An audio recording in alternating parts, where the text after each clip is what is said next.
The Inn. Read by TheMightyPay. Chapter 3. Claws.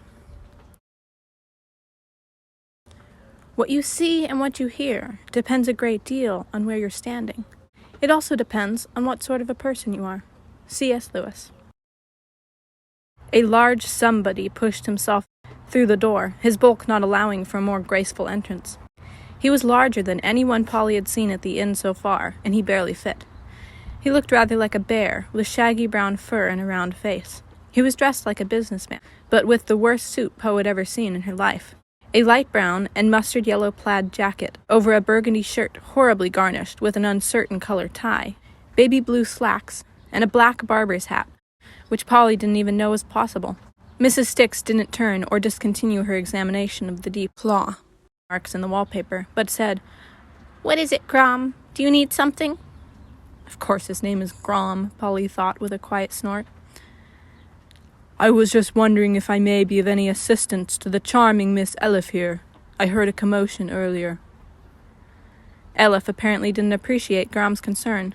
The way she was shaking a mittened fist at him, Polly understood quickly that this must be the hurting, and, to Elif, the culprit.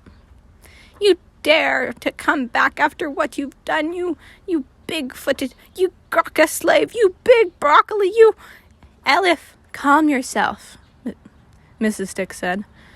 Elif did anything but calm herself. "I will not have my guests throwing accusations."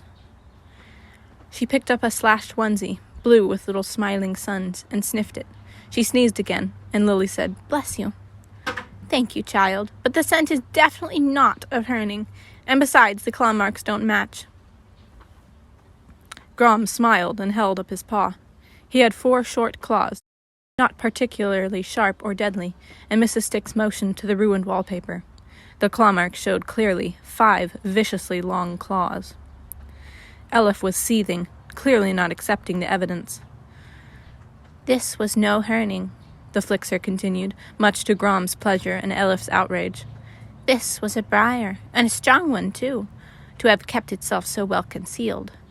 Elif, I shall have to switch your room," Elif huffed, "and this room shall have to be sectioned off.